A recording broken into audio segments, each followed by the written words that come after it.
when you're dealing with the yips and you're trying to force a good outing, when it's not going right, it's a battle, man. Let go of the idea that this is your fault or some coach's fault. Stop assigning blame. What if this was slightly different? Maybe it wouldn't have happened. You can spend years of your life trying to answer those questions. Even if you find the answer, it's not going to fix the problem. Daniel, thanks for being here. I know people are excited to learn a little bit more about your story. I certainly want to kind of dive into some of the details, but just real quick, could you give us an overview of kind of how you got to this point? Obviously, top prospect in college, first round pick, to ultimately in the big leagues right now. Give us like the 2-minute overview of your story, how you got to this point. I'll do my best. Yeah, it's been an up and down journey for sure. Far from a straight line. Was kind of I go back to real young. I was kind of a late bloomer. Uh, knew I wanted to play past high school, but was barely playing on my high school team as a sophomore. Threw maybe 15 innings out of the in relief on that team. So I ended up transferring high schools to somewhere that I felt more valued. Um, Kind of hit some growth spurts midway through high school. Started touching 90, 91. That obviously back then got the attention of a lot of schools. Ended up choosing North Carolina. Kind of was adding like 3 to 5 miles an hour per year for those like late teenage years. Up through college, where came in probably sitting low 90s, touching some fours and fives as a freshman. To I think by my sophomore year, I was up, sitting mid 90s, touching upper 90s, and I think by my junior year was touching 100. Which I still wasn't very polished. Had a long ways to go learning how to pitch and how to spin the ball. I had very little feel for any kind of slider. So I just kind of threw hard sinkers down the middle and Right. uh, hoped people would beat it in the ground, which led to some, with metal bats back then. It's Right. pretty juicy Right. back in the early 2000s. Um, so kind of some inconsistent results in college. Had some dominant outings, had some really bad outings with it. But I think my arm strength and kind of looseness, the way my body worked, was enough to get me still drafted in the first round. And wasn't a smooth road from there either. I struggled bad early in my pro career. Made some too many changes, I think. Listened to too many people. Got things back on track. Kind of skyrocketed to the big leagues in about a year. This was with the Red Sox, and spent the next 4 years in the big leagues with the Red Sox, pitching out of the bullpen, setting up, um, and then the wheels fell off. Came down with I had thoracic outlet syndrome, coupled with the yips, coupled with you name it, like every mental thing go wrong for a pitcher was kind of happening to me at that time, and got released by the Red Sox. Signed with a multitude of teams over the next 5 years trying to figure it out. They were all taking a lottery ticket, hoping I'd figure it back out. Uh, had some ups and downs. I learned a ton in those 5 years. I did not, quote, fix myself or get back to where I wanted to be, but I did learn a lot. So I hung them up, retired in 2017 with no intention of coming back as a player, and coached for 2 years with the Diamondbacks organization. Mostly focused on the mental side. Of the game. And in my second year doing that coaching job, I was playing catch with some players and just realized it was feeling a lot different. Felt normal again, felt fun, felt easy. And I was like, well, this is good. Not still wasn't thinking comeback. I said, Right. play catch with my kids now when they Right. grow up.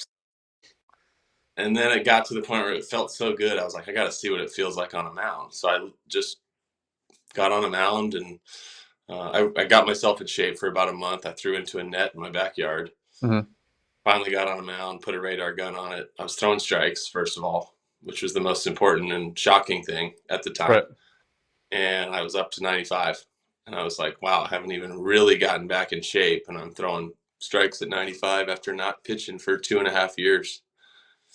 And so quick progression from there, kind of really hit the weights hard, tried to really get back in shape. And it got where I could sit 95, 96, 97 in a bullpen, and quit my job as a coach and did a showcase. And then the Rockies signed me Right. and worked out way better than I thought. But I've been thankful for everything that's happened. Awesome. Yeah, there's a lot to unpack there. But first of all, I'm just awesome story. I know for me that's kind of just inspiring to hear.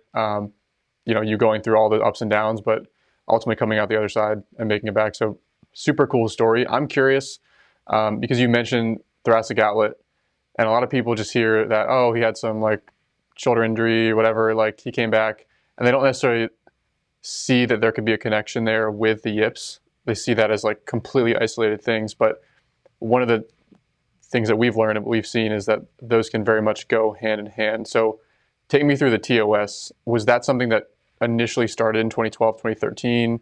How did the TOS factor into when the yips actually started? Could you take us through that? Yeah, so I mean, I I struggled toward the end of 2011. I was coming off my third year in a row with 70 plus appearances out of the bullpen, top five in in appearances in the league for 3 straight years, which is a I tell all my younger teammates now that is not a stat you want to lead the Right. You league don't in. want to you don't want to lead that. No, it looks good for 1 year and then your arm hurts the next year. So um, he was coming off heavy workload seasons. Didn't finish very well in 11. Lost the strike zone a little bit. Velo was down. I attribute it to just being tired. Mm-hmm. Uh, come back in 2012. I was being converted to a starter that year.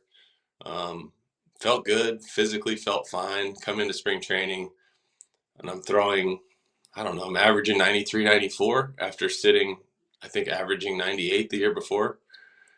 And it wasn't enough where people were like alarmed, but I knew something. I was like, oh, maybe I'm just, pumping the brakes, kind of throttling my fastball more. And, I kind of attribute it to a lot of things. So did other Right. people. The command was not what it used to be. My mechanics were definitely out of whack. And I would say that was like the beginning of when the yips started to hit me. And I Just from also the think start, just from the start of spring training, though, you could tell something was different. It wasn't like there wasn't like a someone changing mechanics, or you had a like it started off as like kind of out of the blue. Velo was down a few, and command was a little bit iffy. that's how I remember it. And it was enough where I didn't feel any physical issues. My arm felt pretty good. So I just attributed it to I'm either not in shape yet. I mean, I was kind of didn't take as a calculated of an approach as I do now. So it's Mm-hmm. kind of like, oh, well, maybe I'm not as strong as I used to be. Or coaches, especially back then, went straight to mechanical issues and they start looking at, hey, you're across your body or whatever. Like Right. these old quick mechanical fixes. They were trying to do all of them at the same time. Oh, you're just down because your fingers aren't on top of the ball, or I don't Right. know, for a lot of different things. And I'd try all of them. I'd try every single recommendation people had.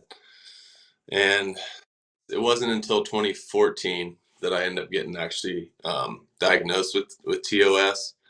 And they called it, the doctor did my surgery, Dr. Pearl in Dallas. He called it subclinical Mm-hmm. TOS, I wasn't, I couldn't recreate like, I wasn't going full numb in my hand, which more extreme cases will have. I had some Right. tingling down the inside of my arm along the nerve there, and couple that with the decreased velo, the noticeable decrease in command. I wasn't spraying balls fully, but it was not. Actually, I was at that point. Yeah, sorry, it's been a long time ago. I was starting to spray balls. Velo was down, tingling down the arm. He goes, I think you have a very mild case, Mm-hmm. but it doesn't take much of pinching that nerve to affect your ability to put force on the baseball, command the baseball, all those things. So he recommended the surgery, and that's what we went ahead and did. Whether I needed it or not, I can't 100% say because it didn't fix anything right away. The Right. tingling went away, but that might have just been from not throwing for 6 months. So it is what it is. I mean, I'd had the surgery, I had the rib removed, had the where they trim the muscle there, the Scaling technique. scaling. Yep. Did they And release the pec minor as well? They did the whole thing. I don't think I got the pec release now. Okay. Yeah, I mean that's just a super important point. Like a lot of people don't realize that there can be a link between even very mild TOS symptoms and command, and just immediately attribute command issues towards like this guy's mentally weak. There's something wrong with his mechanics.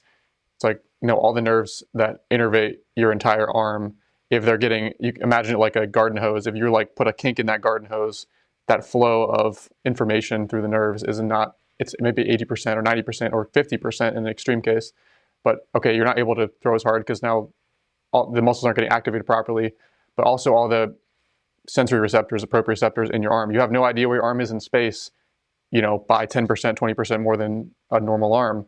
Like people don't realize there's a connection there and just immediately jump to this guy's a mental midget. This guy is like, doesn't, his mechanics are off. So we've just seen that like over and over and over again with those types of cases where really it's like, no, his arm is physiologically not working right. Like the nerve supply is literally being cut off. So personally, that's like just researching and looking into your story a little bit. I was like, I bet you that's where it started, and Yeah, everyone, and then it becomes a downward spiral. Once everyone wants to kind of get their hands on you, it turns into like this internal focus thing. Take us through kind of the progression from there, because uh, everyone I'm sure had 10 suggestions for you.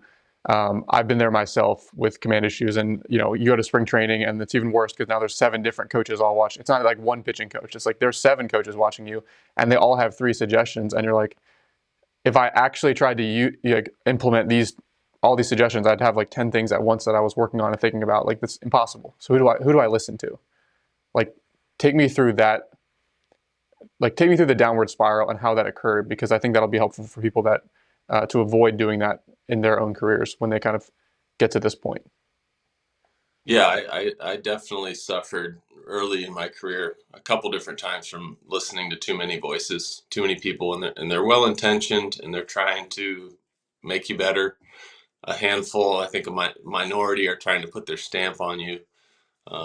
Say, hey, look, I fixed this guy. But I think most of them mean well. Most coaches just want to do well, and they're just not, especially back then before. I don't know. I feel like pitching's changed, and the way we train pitchers, you can speak to this, is in the last 10 years has probably changed more than it changed in the 50 years before Mm. that. I have no doubt about that, just from what I've seen and experienced. So um, I just think it used to be very mechanical focused. And for me, and I know everybody's a little different, that's one thing I learned through the mental skills coaching and just studying the brain and what's actually happening when somebody gets the yips. It is, I think there are people who may be more predisposed to it. And it's like Mhm. people pleasers who want to keep everyone around them happy and Right, liking them at times fall into that category. I think I'm a lot better at it now of not, right. not giving. Not yeah, DGAF mode.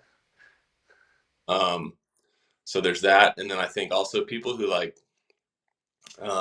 get overly uh, self-conscious or internally focused, right? So there was a study that was done not too long ago. It was the head sports site guy for the Red Sox. His name is blanking me right now. I think he's still there. Laz, I believe, was his first name. He did a study on the yips, and he found a correlation between people who are like self-conscious, like he said, on a dance floor. If you're at a wedding and everyone's dancing and you go out there and everyone's just moving, who cares, having a good time, but you can't think about, you're like, oh, my feet look weird, what Yeah, am I doing with my arms, like those type of people. And I'm not a great dancer myself, so I probably fall in that category. And I don't enjoy it because I'm like, I look stupid, right? right. Those people would probably fall into a category of maybe being a little more predisposed to standing on a mound and thinking about the way their body's moving more than the task at hand, which is throwing a quality pitch and getting a guy out and competing. And so I think I fell into that trap a little bit of when all these ideas started getting thrown at me, most of them mechanical, um, getting really internally focused so that every time I put a baseball in my hand or every time I stepped on a mound, I was thinking about getting my body to the perfect positions, and then right before release, oh yeah, I got to pick up a target and execute a pitch and try to keep that guy who's trying to hit the ball from doing that. It's a recipe for disaster. Yeah, I like to tell guys like we can only focus on so many things at once.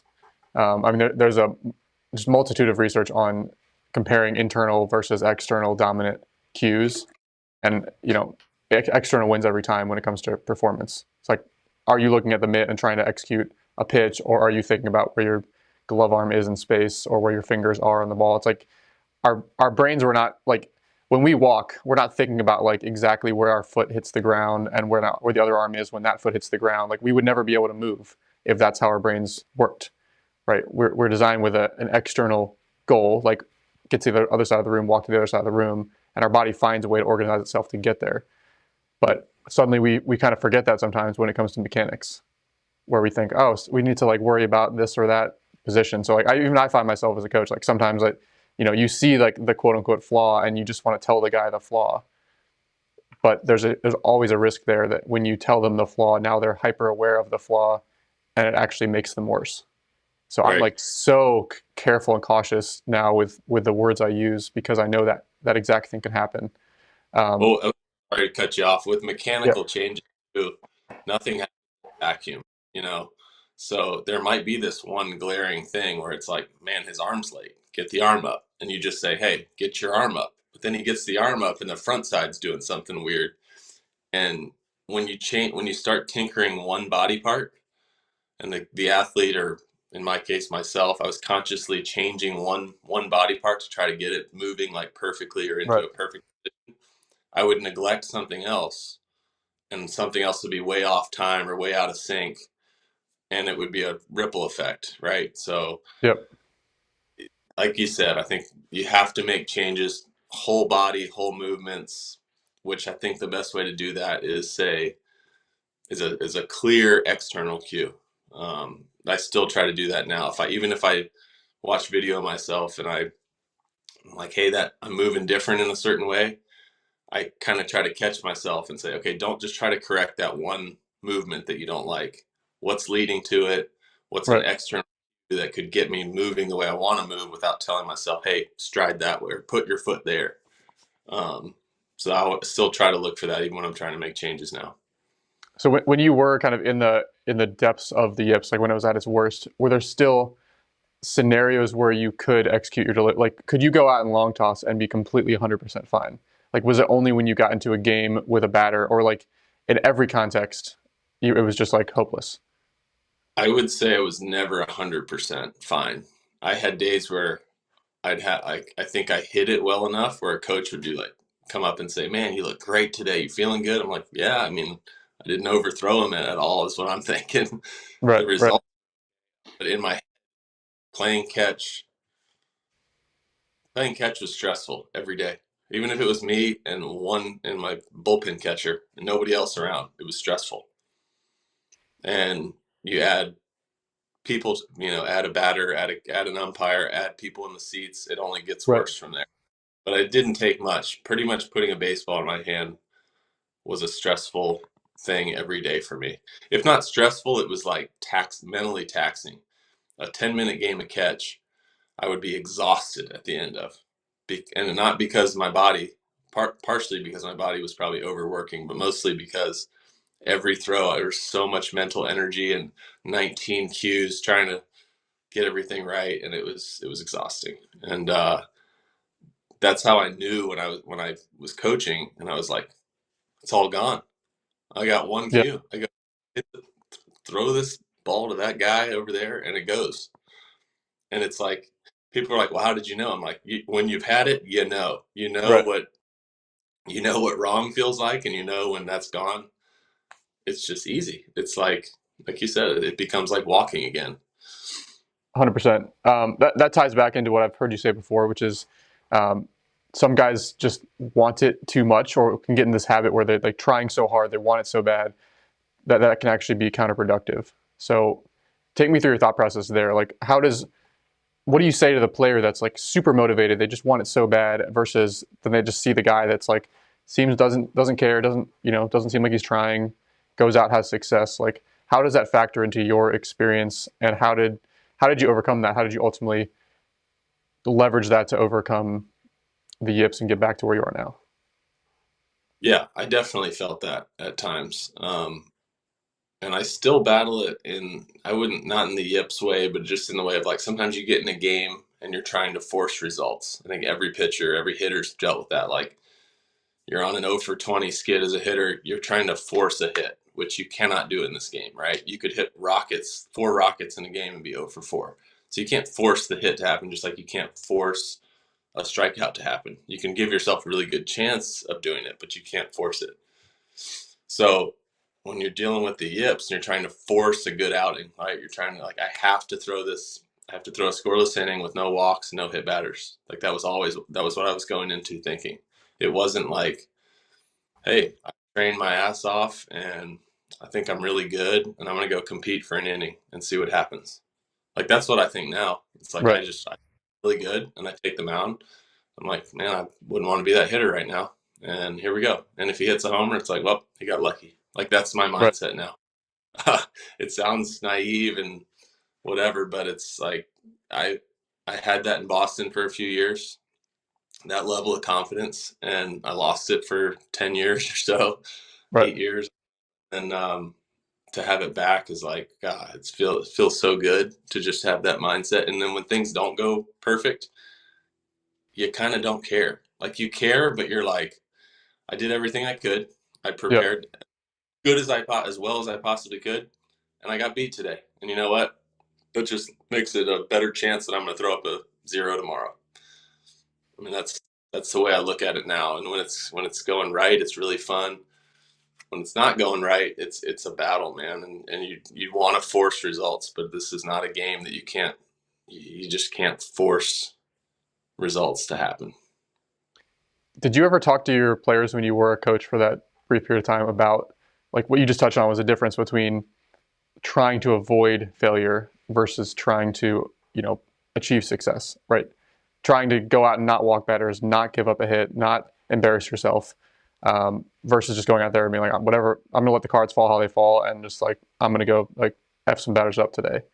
Like, is that something you ever addressed with your guys, or have you looked at any of the research on that? Because there's again very strong research on, if a my whole thing when I talk to coaches about this is like a lot of coaches will punish failure. They'll say like if you walk a batter, we're going to run sprints. If you have a wild pitch in a bullpen, you're going to go do 10 push-ups. Like they'll punish failure. And so everyone gets afraid of like making a mistake versus saying like whoever goes out here and like competes the hardest gets some reward. And now you just breed like these guys who are just like, fuck it, I don't care if I screw up, I'm going to go out and compete versus these like timid, like mentally timid, like I can't mess up or I'm going to disappoint coach. My teammates are going to hate me. Like how do you view that now having gone through both sides of that coin? It's one of my biggest pet peeves as a player now and when I was coaching. And you don't see it as much. Coaches are generally better at this, but yeah, I mean anything in life when you say don't do this. I have 3 kids. If I tell them not to They're specifically going to do it. do not push that button when I'm not looking, they're gonna push the button every time. Like Yeah. and I think our bodies and our brains kind of respond similarly, right? Like when you're like, don't walk this guy, don't fall behind. All right, I'm 2-0. Don't give him a cookie to hit. It's 9 times out of 10. It's the thing you're telling yourself not to do is what happens. And the way that I've found to combat that in my own mind and then even as a coach is you just chase the positive. You put all your attention on what you want to happen. How do you not walk guys? You attack first pitch. You pound the zone. Find whatever cue works for you, but um, be aggressive. Try to get weak contact early. Challenge the hitter. Like come up with your own words, but there's a million ways to do it. And it's like if I'm doing those things, I'm probably not walking Right. many guys. Almost like taking a more of an offensive versus a defensive approach. Like I'm the aggressor here. I'm not sitting back like on the defensive. I'm on the attack constantly. Have to. How does this? So I'm curious on now that you've kind of made it through and you have a process that allows you to, you know, consistently, throw it in the strike zone. what is your focal point? How does your focus look now versus before? You talked about being internally dominant. Um, I like to use the term soft versus fine focus. Like when you're trying to hit a spot, are you thinking about like hitting a super tiny, quarter size spot or hitting the exact center of the glove? Or are you just like, okay, I'm just going to cut the plate in half and throw as hard as I can in that general direction? I've heard Kershaw talk about it where like his focus is on just 90% of his brain is like, I'm going to throw the crap out of this pitch. And like in the back of his mind, he's like, I have an idea of where I want to go, but it's just attack that general area. Are you in that camp of more like soft focus, like attack an area, or fine focus, try to hit a specific precise spot? So I kind of fall in between, I think. I have a very specific way that I like to uh, see my pitches. And so I used to do it, or I still try to do it as many times playing catch as possible, but I definitely do it on the mound, try to do it every pitch in the game. Is once I've decided what pitch I'm going to throw, or catcher's giving me what he wants, I I try to see a path from me, my hand, wherever my release point is, to the mitt, and I want to see the shape of the pitch. So if he calls a sinker, down to a righty, okay, it's early in the count. I just want that middle. I'm seeing almost like they do on on the when you're The watching pitch, MLB. the pitch tails. Yeah, you see the whole Yeah, tail right hand, and I view that as like that's my tunnel, and I just want to get my hand in that tunnel and carry it through that tunnel as long as possible, as aggressively as possible. And so the main thing is just see the shape of the pitch. That's the terminology I've always used is see the shape. And the shape obviously includes a location or a general area I'm trying to make it finish in. So, yeah, I still try to use that all the time. I don't know if that's hard or soft focus, but I try to literally, as I'm coming set, I look at the ground, and then as soon as I pick up the catcher, that in my, I don't know, imagination, my mind's eye, I'm seeing the shape of that back foot slider finishing right to behind the plate or wherever I want it. I'm seeing the four seamer above his barrel, see the whole shape of it. I try not to throw the pitch until that's kind of clicked into place. And to me, that takes a lot of mental energy. And once it takes so much mental energy to do that every pitch, there's not a lot of room left for other thoughts, right. outs, or hey, don't hang this pitch, or don't yank it. It's like, nope, that's the shape, and I'm going to aggressively essentially just trace that shape, let my body figure it out. Interesting. You mentioned something there which I want to dig into a little bit. You said you'll come set, you'll look down, look up, and that's your timing mechanism to start the delivery and go. Um, have you have you specifically played with that idea of looking down versus like you get the sign and you just like come set and you're fixated on the glove the entire like the whole 10 seconds you're like fixated and then you throw. Have you tried that and that didn't work and that's why you now kind of break the focus and then come up and go? Because that's like me personally, I need to break the focus with the glove so that when I come up, it's automatic. I don't have time to just like my vision starts getting blurry almost. It's like my focus goes if I try to like hold focus from coming set, getting the sign to that's like 20 seconds of just holding focus on one spot versus like, oh, I don't really care, blah, blah. I'm kind of like not focused, eyes down, eyes up, boom. It's like automatic, like an infielder. They field it and they don't even have time to think.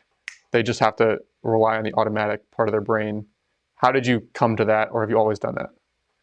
Yeah, I definitely at times, especially when I was struggling, it tinkered with all different kinds of look, don't look, pick up super late. Um, Typically, I was kind of, I guess when I'm thinking back to that, I was kind of yipped up and I was overthinking that as well.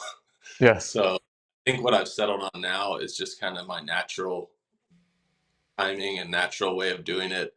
right, I think as I'm coming set, I look at the dirt and I'm kind of getting my last deep breath.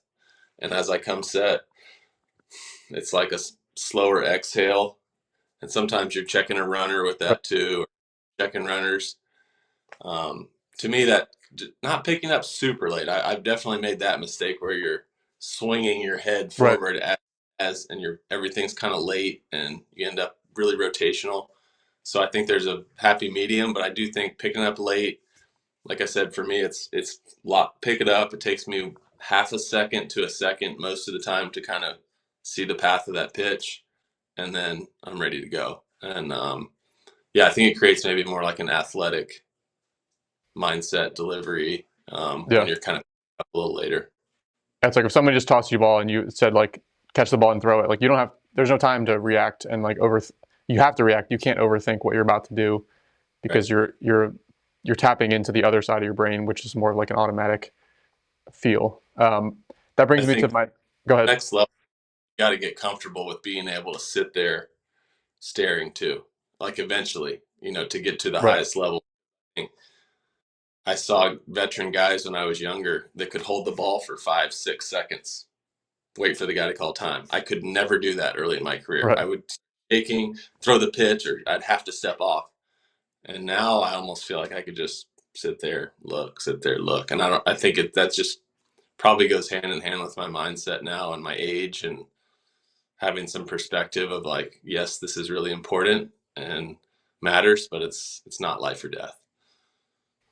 Is your would you guess that your heart rate is a lot lower when you pitch now versus at the height of your yips? Like, are you just out there like in kind of that like Zen state where it's like I'm just chilling out here and your mindset is super calm, or are you still going out there like heart pounding, some adrenaline, you're like fired up, or are you finding kind of that sweet spot in there?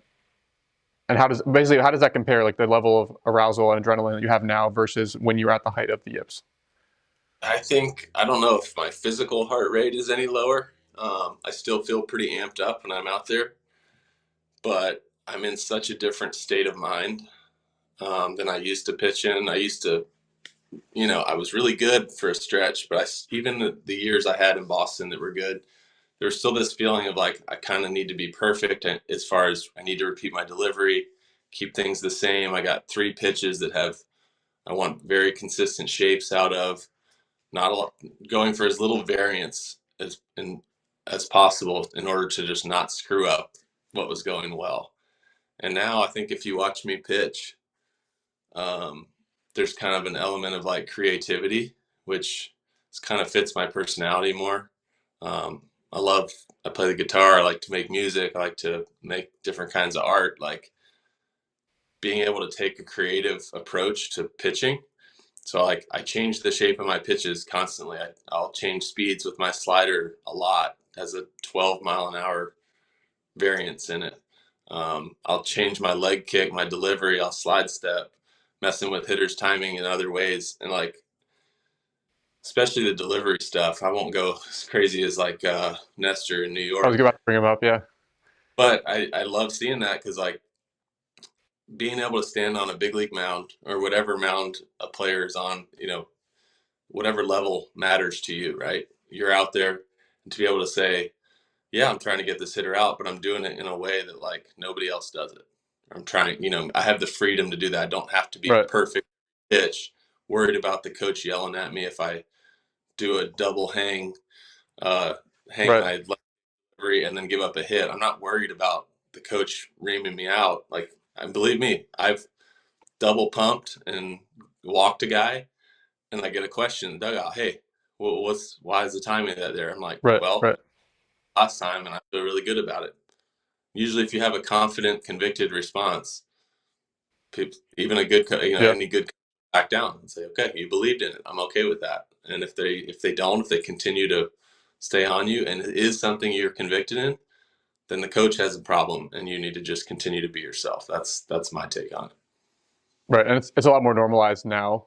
Like seeing Cueto and Stroman and like Cortez, seeing these guys that like are going out and kind of paving the way of like it's okay to not be so rigid in your one set delivery, um, messing with hitters' timing, and then also just like at least my perspective, like from a scientific motor learning perspective, like people don't realize it's actually physically impossible to repeat the same motor pattern in the exact same way twice. Like if you hit a nail with a hammer 1,000 times, none of those 1,000 reps will be exactly the same. The hammer will take a slightly different path every single time.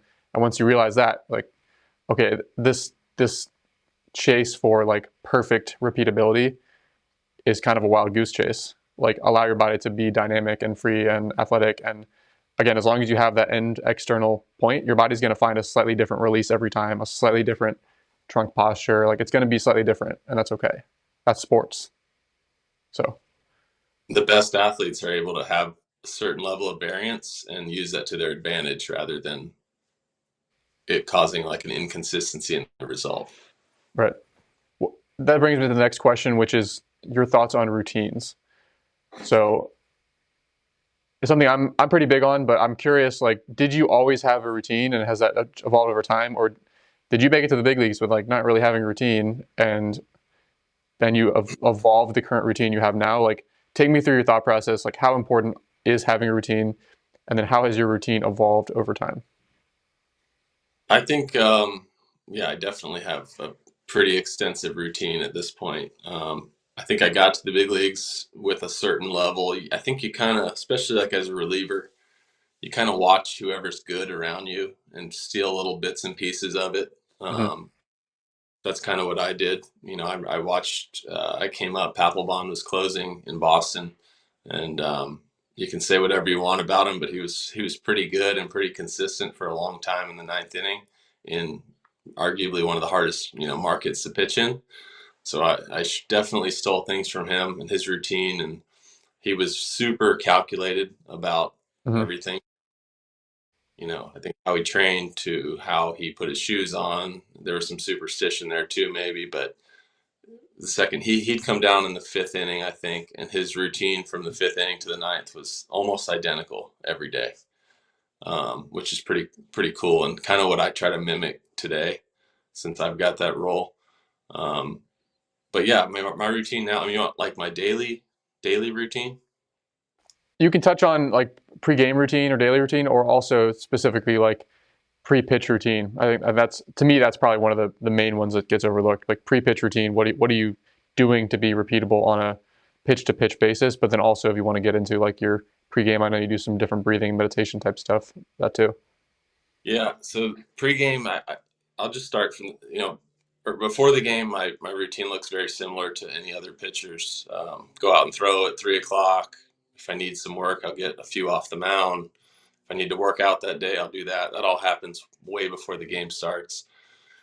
And then it's kind of just making sure um, I'm rested. If I need a nap, I catch a 20-30 minute nap before the game, stuff like that. If my kids, woke me up too early that day, things Right. like that. It's just awareness of your body and like Mm-hmm. giving it what. Sometimes it's a little extra work. Sometimes it's a little extra rest. Once the game starts, I try to keep everything, and it's not superstitious. It's strictly to keep a mental routine to keep me in my rhythm, my daily rhythm. Pretty strict about it. I watch the first two innings from the dugout. Just support my teammates, get a feel for the game, watching the other team's hitters a little bit. Not super locked in on it, but just kind of paying attention. Um, Head in the third inning, kind of organized to get my locker the way I want it. About the late third, early fourth, I have a hot cold tub routine that I do, which obviously, if you're not closing or going down late, you can do this stuff before the game. You just have kind of a set time you start it every day. So I do, for me, it's like 5 to 6 minutes in the hot tub, 2 to 3 minutes in the ice tub. Depending on the day, I'll maybe hop back in the hot tub if it's really Right. cold out. I'm not going cold water out to the cold weather, so I'll hop back in the hot tub. But to me, that I've kind of built in some things to that routine where I've usually got headphones in. I'm listening to usually some type of like ambient, kind of like meditation music type of stuff, just to kind of like uh, almost like zone out, like clear. I just want to clear everything. If it's been a Right. stressful, like I said, if I'm short on rest, whatever, worried about that, maybe something on my body's not feeling great, but I'm able to pitch. I mean, I get in the hot tub and I like nothing else matters. I'm here. I'm just a dude sitting in a hot tub, getting ready to go do the one thing that I love more than anything. That's all, and that's all that matters. So I kind of use that time, focus on my breathing, get in the cold tub. When you get in a cold tub, you really can't think of anything else. So that just kind of zaps you into the moment, which I think is really powerful. And as far as just not thinking about your past, what you did your last outing or the day before, not worried about your numbers, you're just boom, you're in a cold tub. You're waking your body up And then, so I think there's a mental effect and a physical, some physical effects that are really positive there. From there, shower, get dressed, head out in about the fifth inning to the bullpen. Um, my routine, I'll hang out with my teammates again, kind of figure out what they've been talking about. Usually it has nothing to do with the game, That's how it goes in the bullpen. which is great. And, Yeah. that's kind of decompressed moment as well. It's like, okay, I got locked in and now I'm just like, just be with my teammates, right? Enjoy being in a big league ballpark and enjoy the, crazy dudes that are my teammates. Do that. It's depending on if we're home or away. I start my physical stretch routine in either the top of the seventh or the bottom of the seventh. And again, it's all kind of just I have different things built in. I try to get my heart rate up with. I do like some side shuffles, which I get made fun of for a lot, but it's the old man routine. But it gets my heart rate up. Do that for about a minute or two, and then kind of a yoga-ish routine. Some different yoga positions that really help me get some blood flow and open up my hips and my back. So that lasts maybe right through that half inning. So then I feel like I'm basically warmed up from here down. Hmm. Next half, I got a band routine that I do. I like to go pretty heavy on bands, like higher weight, lower rep. A lot of guys grab the lightest band and Right. do 30 reps really fast, and I've found that doesn't do anything for me. So I grabbed the like 15 or 20 pound crossover bands, Right. do like 6 to 7 reps, pretty slow, deliberately. Sometimes I'll do like an isometric hold at the end of each rep, at the end of each set, and really just waking up those muscles, firing them hard rather than just kind of a fluff thing. So I found that works really well. It actually gets me feeling loose a lot faster. Um, so go through that. And then if it's really cold out early in the year, there's a short weighted ball routine I do, and it's not max effort. It's usually the green ball, couple pivot picks, couple reverse throws. Once it heats up, I found I almost don't need that as much. I'll just go from the bands, and then get on the mound if my name gets called. But yeah, I mean, I have a pretty set routine once I'm on the mound. Um, 3 throws with my feet facing the target. So I don't know what you call that, but it's just a upper body. Yeah. We Uh, call it a 10 toes drill, all 10 toes facing forward. there you go. Three of Yep. those. I catch her right in the chest every time we have a game. I've only done it once where I hit his glove 3 times, but I try every day. Um, but it's three no matter what happens. 5 to 6 throws where I'm scooting back about the middle of the mound, throwing to a catcher standing up, and then I'm on the rubber. Um, and same routine every time. It's 3 4 seamers, even though I don't throw many of those in games. 3 4 seamers, 3 2 seamers. Those are all pretty much middle. Maybe a focus to like down and away, just to make sure I'm getting extension, especially Right. on the fourth. But with the sinkers, it's pretty much middle. 3 changeups, three hard sliders, 3 slow sliders, 2 fastballs, good to go. You And found that keeping it pretty brief then in the pre-outing like bullpen, is that more for just being able to get through a season without wearing down your arm with so many pitches in the bullpen, or is that more like you found that you can just overdo it and don't get any additional benefit after like the first 15 pitches there? yeah, I found that's all I need. Again, if it's really cold, you might add 5 throws to that. Um, but generally, that's the routine. And if there's a thing where you're watching the game tied, you're not sure if you're going in. Um, Again, it's just getting the bare minimum that I need of number Hmm. of throws, and then watch the game, because you can throw 10 pitches really fast if somebody hits a Right. or to take the lead, and I need to get ready in a minute and a half. I can get 9 or 10 pitches in and be ready to go. So I think it's trusting your ability. A lot of young guys or starters that are just converting to the bullpen, they have this feeling like I have to be overly ready. So you see them throw 40 pitches and they're not even like sure if they're going in yet. and then they sit for 2 innings, and they get up again, and before you know it, they've thrown 60 pitches in the pen, and they haven't even gotten in the game. So trying to avoid that type of stuff, you just learn with experience. But for me, I'm not trying to increase arm strength with my warm up routine. I'm Right. literally doing the minimum to get ready so that I can do it as often as possible. Do you think about like conserve before we get back to the pre-pitch routine? Do you think about conserving like bullets, so to speak, in the pre-game, like 3 p.m., like when you're doing your pre-game throwing? What's the thought process in season there? Like, are you also just trying to like keep your arm moving, throw a few off the mound, or are you trying to get something specific out of those that pre-game throwing in season? It all varies with workload and how I'm feeling. Um, but I would say like my average day is 90, 100 feet for about 10 minutes. I'd say I back it out to about 100 feet. And then I come into 65, 70 and throw all my pitches to a guy standing up, giving me a target somewhere in the torso. I used to do flat grounds early in my career. Don't like flat ground anymore. I feel like if I need a catcher, if I need someone down, I'm going to do it off the mound. But I do try to get a feel for just, especially going back and forth where I pitch from altitude to non-altitude, Mm. and all my pitches move differently, home and away. If we've just gotten back from a road trip or we're first day on a road trip, I'm definitely trying to just get a good feel for how much the slider's gonna, how much horizontal it's gonna have, how much the fastball is running, things like that. Awesome. Let's get back to the actual like pre-pitch routine. So you're in the game. Like what do you do?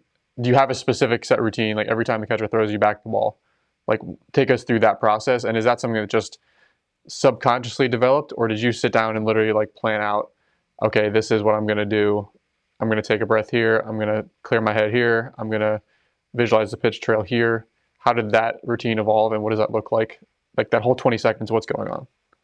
Yeah, I think at times I like right now I don't really think about it, but I think it's become such a habit. I'd say early in my career, I had a mental skills coach introduce me to taking a deep breath, which everybody's probably added at this point, but he kind of explained the science behind it. And especially if you're trying to, there's two different kinds of deep breaths, probably more than that, but two that I know of that. So if you go in deep inhale real fast into your chest, you're actually like stimulating your nervous system and kind of Right, raising um, intensity, I guess. Like you're telling your brain something important, something dangerous is about to right. happen. That's a sympathetic breath. Right. Whereas just sitting there and going, breathing into your belly, slower exhale, 6 seconds, you're basically telling your body, even though there's lights on and 30,000 people, in the seats, this doesn't, my life's not in danger. So you're basically calming yourself through the breath, which I always thought, I don't know what I thought. You just think, oh, if I take a breath, it'll help. But there's different types of breath that you can take. Say you're in a game, you can use it the other way too. If you're in a game where like nobody's in the seats, your team's already down by 10, but you're in the game, this is your spot, and you're like not feeling any adrenaline, you can use that chest breath to amp yourself up. And I'll do that at times too, if it's like just one of those days where I'm having a hard time getting going. But I would say more often than not, the role I'm in, I'm just trying to keep myself calm and keep so I'm doing more the slow kind of a belly breath. But once I realized that there was different types, then I was able to say, okay, I'm going to incorporate this into my routine. If I need more, I can do this. If I want to calm myself down, I do this. So what I'm hearing is you're basically you've gotten really good at regulating like the level of nervous system arousal you've got. Right? You know, if you get a little bit too far, you're able to use the breath as a tool to get you back to that kind of sweet spot. And if you're way too down regulated, you can use it at the same time to get you again back to the sweet spot. So, but you've basically gotten really in tune with your body to be able to recognize and have that internal awareness of like where are you on that kind of bell curve. Yeah. And I can usually get a pretty good read for where I'm at before I even leave the bullpen. You can tell, man, I'm like, I need to wake up and get ready to do this. And that's when I'll in the bullpen do like 8 to 10, like fast chest breath inhales. My bullpen coach looks at me like I'm nuts, but it works. Yeah. And vice versa. Sometimes it'll be like, man, we're in Dodger Stadium with a 1-run lead, and like I can feel my heart going, brrr, Yeah. and I'm like, got 2 or 3 long exhales. I try to do 6 or 7 seconds on the exhale, and it's amazing how it'll just slow your heart rate right down. Do you find that changes on like day games versus night games? Like, are you typically more amped up for night games and kind of dragging for like a 1 o'clock game in Yeah, general? day games can be tough. Yeah, in general, especially when you're just on that routine of your body's ready at 8 o'clock at night every night, and then all of a sudden you got to be ready at 3 in the afternoon. It's just a very different thing. But you got to just find that awareness and learn yourself and learn how to, when it's not right, how to get it right. Something that was, at least this has been my experience with the breath, is that again, it's not just about like doing the breath. If you just do a breath like with no intention behind it, like there's not necessarily going to be that effect. What I found for me is that when I did the breath again, like you were saying, with belly breath, slow exhale, there's definitely an effect there. But like pairing that with this trying to feel my mind go like empty or blank, that was when I felt like I just got to this like checkpoint of everything just like totally blank. In my mind, it was like my mind is like a cup full of water, and I'm just like letting the breath exhale. As I exhale, I feel like that I'm mentally visualizing the cup of water like draining as the breath goes out, and then I get to this point where the mind is like an empty cup, totally blank, calm. Boom, pick up the target, go. Do you feel like there's? Do you feel like you're pairing a mental cue or something like that with the breath as well? Like you're associating the breath with a mental state, or are you just letting the breath do all the work for itself? Yeah, I mean, like kind of what you're describing. When I was doing the mental skills coaching stuff, I used meditation as kind of the backbone of a lot of stuff I did with guys. And like, hey, you don't have to be like the guy who meditates an hour a day, but if you find 5 to 10 minutes a day to learn how to just sit and be comfortable with your own thoughts and focus on learn how to really focus on your breathing and nothing else, having just some kind of practice or experience with that is going to make the breaths you take on the mound more meaningful and more useful. And you're going to, I think that's probably just a few years of doing that is what it's given me a lot better self-awareness and ability to just listen to my body and what it needs at that time. If you don't take the time to listen daily, you can't expect it to just happen when you need it to Right. once or twice a week in the games. Did you So did you find that you got buy-in from players when you explain this stuff to them? Because one of the things I kind of realized, like I was first exposed to this in college. I had a pitching coach who really understood it and exposed me to it my first couple of years of college. But like 90% of the guys there, it was like in one ear out the other. They didn't actually buy into it. It was like, oh, breathing, cool. Oh, like workbook on meditation, cool. Didn't apply it. What do you say to the guys that are just like, oh, that's all eyewash stuff that like my coach is just saying, or they hear it, but they never actually apply it? Did you have that experience with your players, or did they pretty much buy in, like actually start practicing it on a daily basis? I had a lot of players buy in. Not all of them, like you said. Some of them, it's just, or they had they've already had. It's kind of like religion in a way, when Yeah, it's like already had a bad experience where someone tried to force it on them, and like me bringing it up to them again is just like, nope, I already tried that. It doesn't work. And you can't. That's when you can't force it on people. So I just try to like introduce it and be like, find your own journey with it. You might be the guy who does it while you're sitting on the toilet. Like that's fine. That's your 5 minutes a day. yeah, Or um, it doesn't really matter how you do it. I think it's just introduce yourself to it.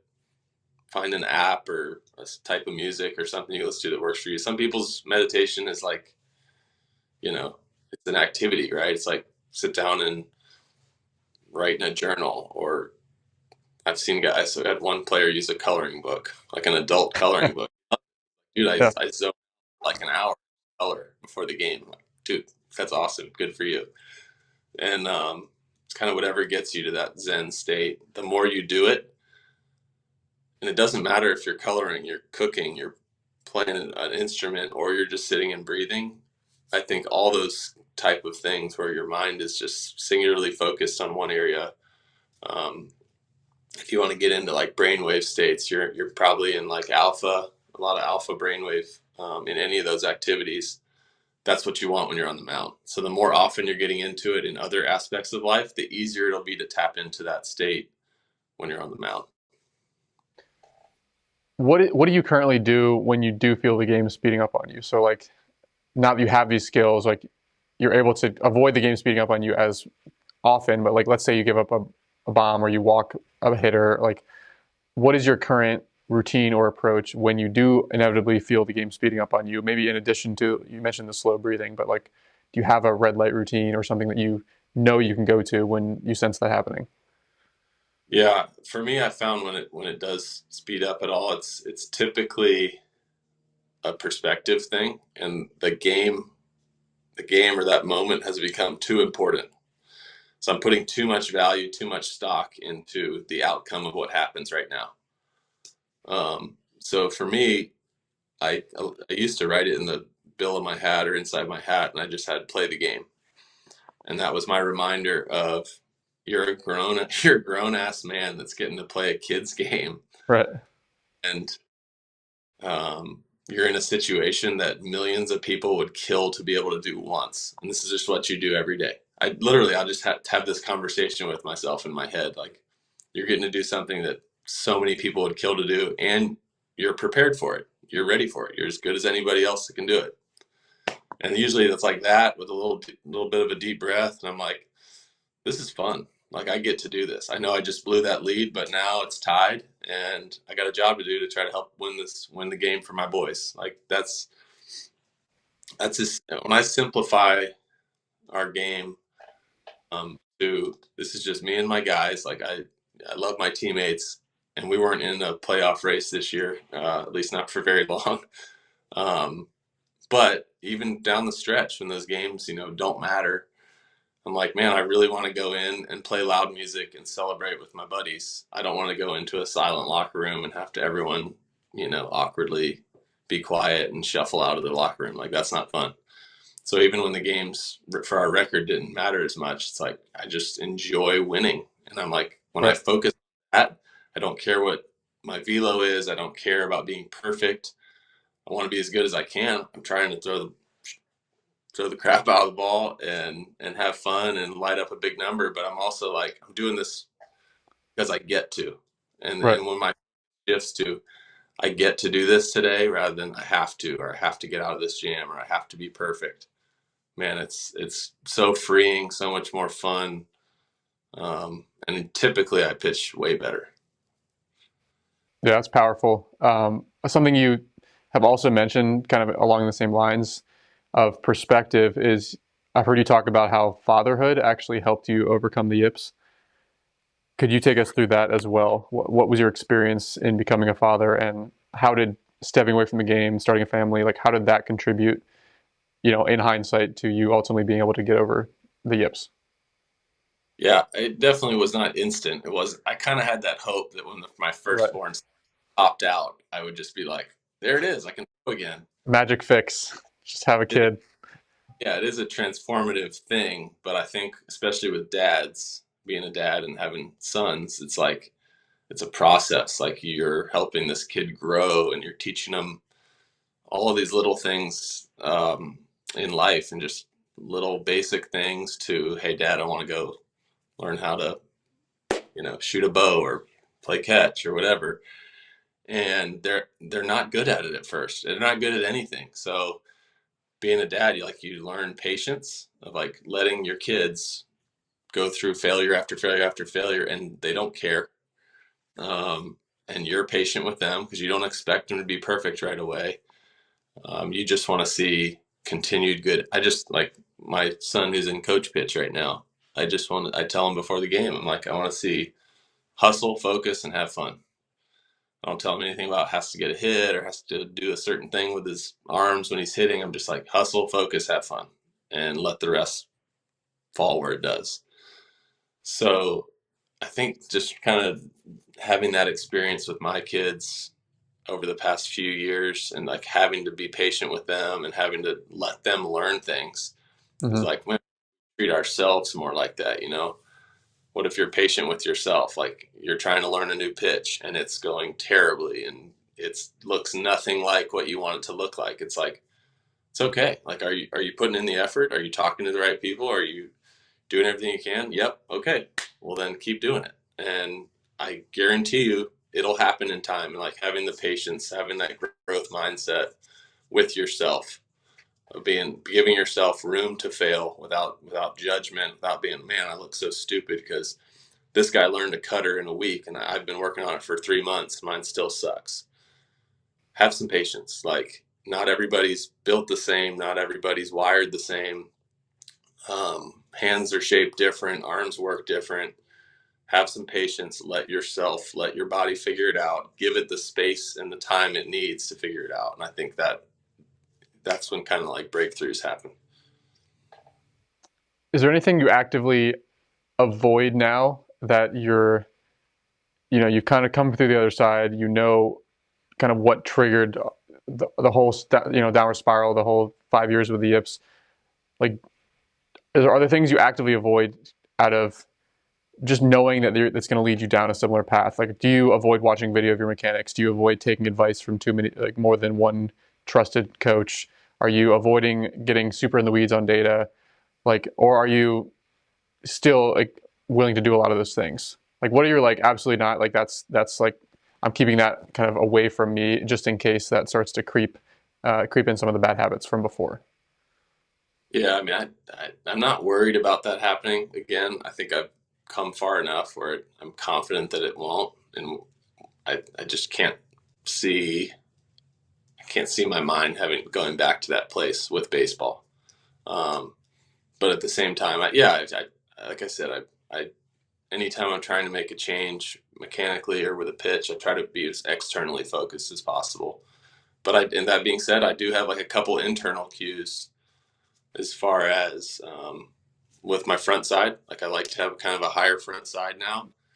Um, that would be, I guess, an internal cue. But I kind of do it in a way so like I try to find a pitcher that does it well, and I just kind of mimic him. So like Kenley Jansen has that crazy high front side. So if I'm trying to like blow a four seamer by a guy up in the zone, I know that that high front side is going to give me the best carry. It's just something I've learned. So I'll just be like, catcher calls, fastball up, and I'm like, okay, throw this one like Jansen, and I'll just exaggerate Right. in my head, exaggerate. Then I'll watch it on film, and it looks almost identical to Right. my carries.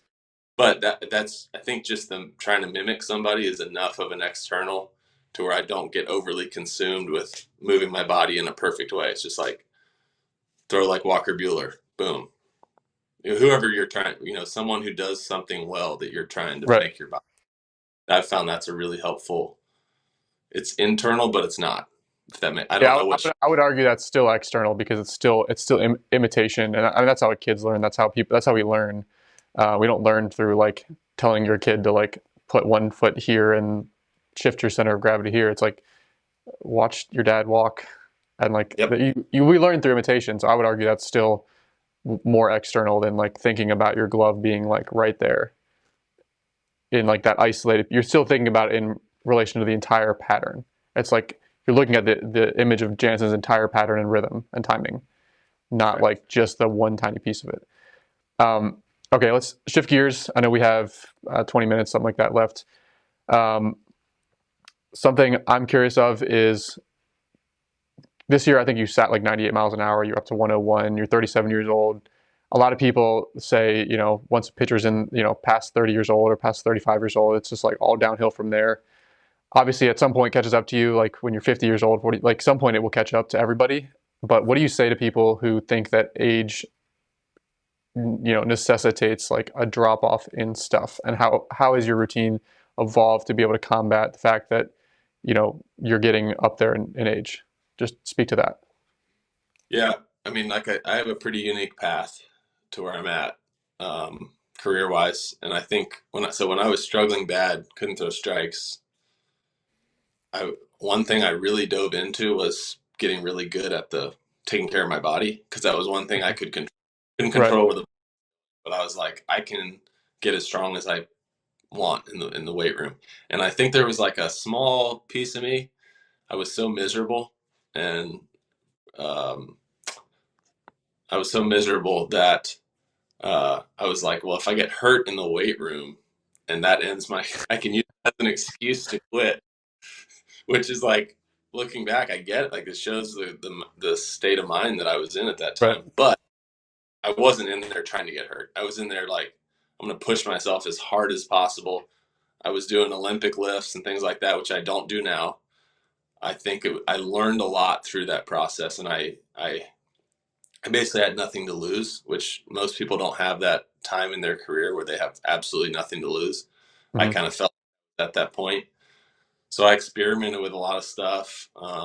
I did learn the value of getting really strong. I definitely, that was probably 2017 when I retired was the strongest I've ever been. Probably even to this day. I'm pretty strong now, but I was very focused on it then. And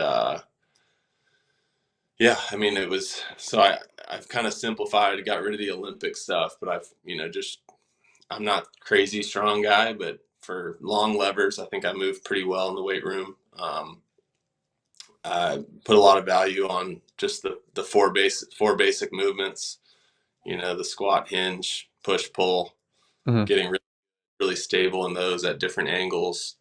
Um, yeah, I mean, and kind of my shoulder routine changed completely the last 3 years before I retired, which I was healthy that whole time.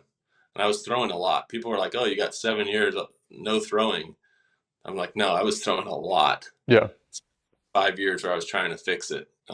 The 2 years I coached, I wasn't throwing much, but I threw a ton. And I actually was like shocked that I hadn't blown out. That's because I would throw so hard every day, trying out of frustration or play catch for an hour if the other guy would do it with me.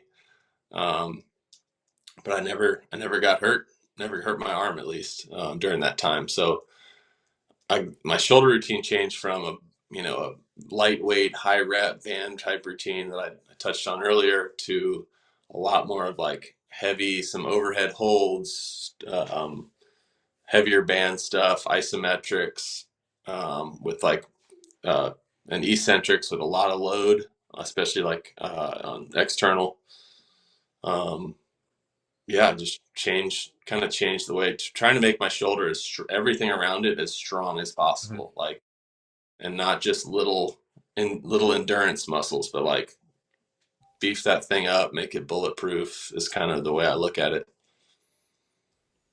What is the kind of most unconventional thing you do in the weight room? Like, is there something where people, your teammates look at you and are like, that, he's crazy. Like, no one else does that. Like, are you walking around doing handstands? Are you doing hangs? I mean, you mentioned you're not doing Olympic lifts anymore. Like, is there one thing that you do where you're like, that's my thing, or that's like the weird thing that I do that nobody else seems to do? Um, I used to do this routine. I haven't actually didn't do it a lot this year.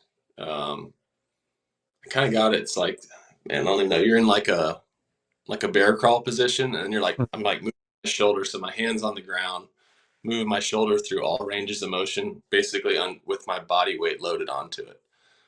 If that makes any sense. So your hands on the ground, you're on all fours, and you're just kind of moving. I think that's called like an animal flow kind of thing. Yep. It's a version of that. I've just kind of saw some videos and made up my own stuff and started doing it. But I just found you're putting a lot of weight on your shoulder and you're moving it through all different ranges of motion.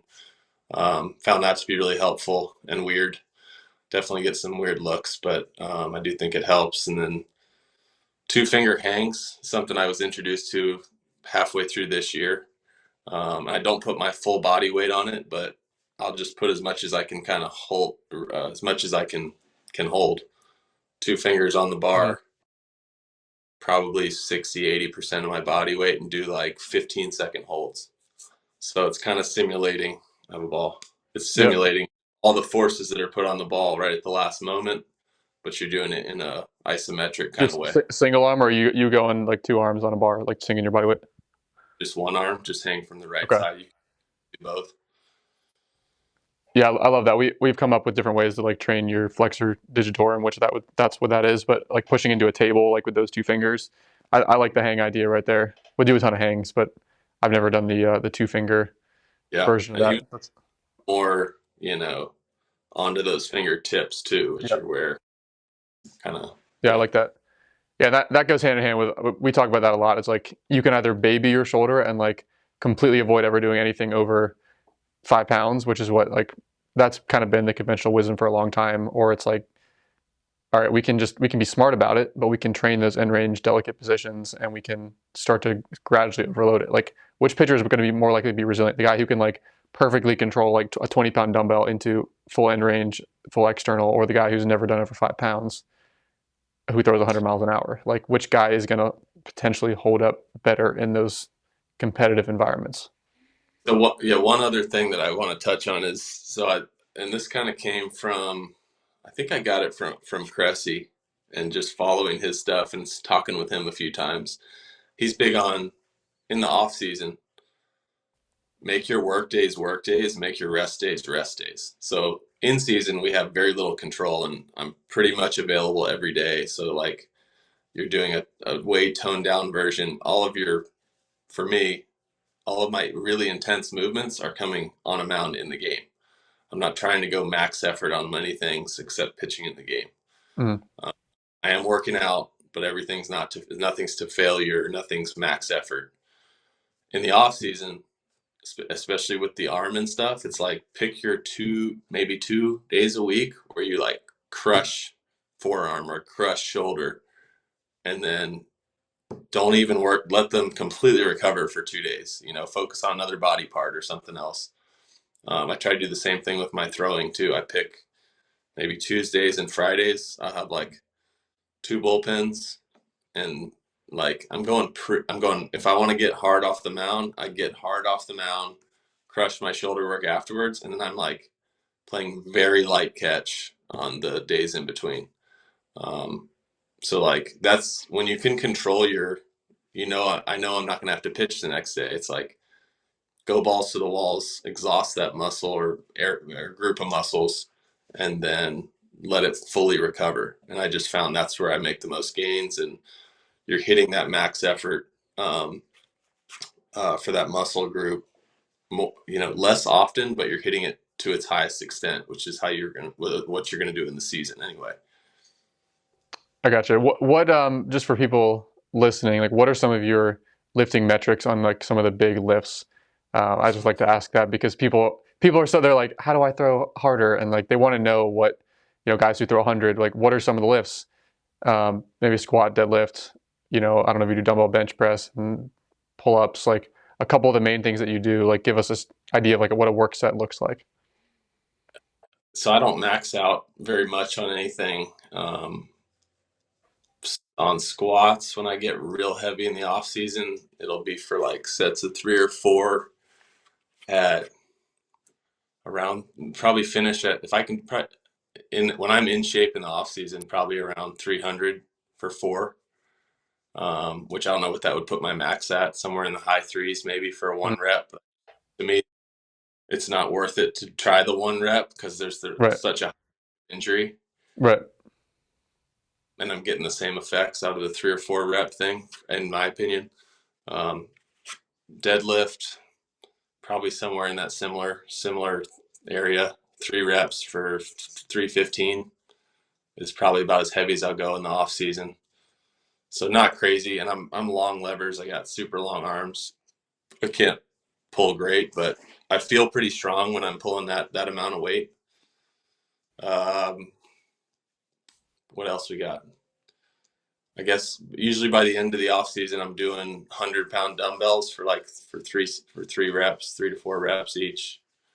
So again, I don't know what that puts a max at, but I can Yeah, move the decently when I'm in pretty shape. decent for a long lever guy. But again, I, that's where like you make your money as a pitcher is your mechanical efficiency and levers. Like that's kind of your strong suit. I always had really high grip strength, like max output grip strength, which I didn't ever know that was. I don't know why I have it. My brother's got it too. They when I first got drafted, they'd always put us on that little, is it a dynamometer? Dynamometer, yeah, Yeah, the grip one, and I think most guys were in the 150 to 170, and I would always just max it out at 200, which there'd be much bigger guys, more physical right. looking guys. well below that, and I didn't know why. Like, what do you do? Do you just do forearms all day long? I'm like, no, I think genetics. Yeah. Um, probably why my spin rate is high, and my brother's spin rate is really high too. Do you have long Uh, fingers, big hands? Average for 6'4", probably. Okay. Okay. Yeah. Interesting. I wonder if that's part of why you've been able to stay reasonably healthy over the last, 5, 7-ish years too. Like just having naturally really strong forearm muscles, is partially, I mean, that's protective of your elbow. It's protective of your UCL. So I wonder if that's like part of why you're able to just like go such high workloads and just get out of that completely unscathed. While some guys, just can't get away with the same things. Um, I guess, final question would be if you could kind of go back in time, talk to yourself, right when you got drafted, or talk to like a high school player or a college player right now, like what would be your biggest advice to someone struggling with the yips or just struggling with command and they're just like trying to find their identity and trying to get back to their potential? Like go back in time. What is your biggest piece of advice for that kid, for yourself? Yeah. It took me a long time to figure out like what the main thing I think that helped me get over it. And I honestly think you have to let go of the idea that this is your fault or some coach's fault. Stop assigning blame that like, you know, wondering why it happened to you, all that stuff. It's kind of what you spend hours doing. I think when it happens is what did I do? What did my coach do? Why did he put me in that situation? What if this was slightly different? Maybe it wouldn't have happened. You can spend years of your life trying to answer those questions, and I can tell you that they don't. If even if you find the answer, it's not going to fix the problem. And for me, I think the yips is also realizing the yips is like it's you're not crazy, you're not cursed, you don't have a brain tumor. I went through all these things. Like you think something got inside my brain and poisoned me. Like crazy things go through your head when you're experiencing it, and you're not crazy. There's a physiological thing happening inside your head that is basically wires are crossed, misfiring, and it is fixable. But it's like it's trauma. It's caused by trauma. It doesn't have to be what you deem to be trauma. Like guy goes to war and gets PTSD, that's trauma as well. Just because you're like, I didn't get shot at. Why am I having this thing go wrong? It doesn't matter. Something in your brain, your subconscious interpreted something as trauma, and the only way it's going to go away is to let it heal. And for me, that was stepping away from the game, drastically changing my perspective about some things, learning a lot about myself. I think anyone who goes through it, um, even if it's for shorter term, but especially if you kind of deal with it for months or years, you're going to learn a ton about yourself. And you have to look at it as that being the positive that can come from this. It made me more, sympathetic toward people with other like mental illnesses and stuff because I felt crazy for a time going through it, and I wouldn't trade that for the world. To know that like there's people struggling with things that they have it going on inside them and they can't explain it, and that's a really hard place to be in. So I think if someone out there that's listening to this is going through it, just know that like you can come out a better person and possibly a better pitcher. I mean, I had the best year of my life this past year. I feel more in control on a mound than I ever have, partially because of what I went through. And I and there's if you think, oh well, I always had the talent and I was going to get out of it. I tried for 5 years and had nothing to show for it and quit for 2 with no intention of ever coming back. And I more or less stumbled back into it. Um, so I hope that my experience can help people and just know that there's hope. Like some of you, part of you has to let go of trying to control it and trying to make it perfect every day, and that's really hard to do. I've been there. You want to fix it every day. You think if you don't try to fix it every single day, that you're not doing your job. You're not, that you don't care. And that couldn't be further from the truth. So, does that answer your question? Yeah, it does. I think that's a good place to end. Just giving people a little bit of hope, showing that it is possible to overcome, and you know, recognizing that like it's going to be a different process for everyone, and you're like not everyone can just retire for 2 years and like decide to come back, but just hearing your perspective, I think will help a lot of people. So I appreciate you coming on. Thanks for having me, Ben. I enjoyed it.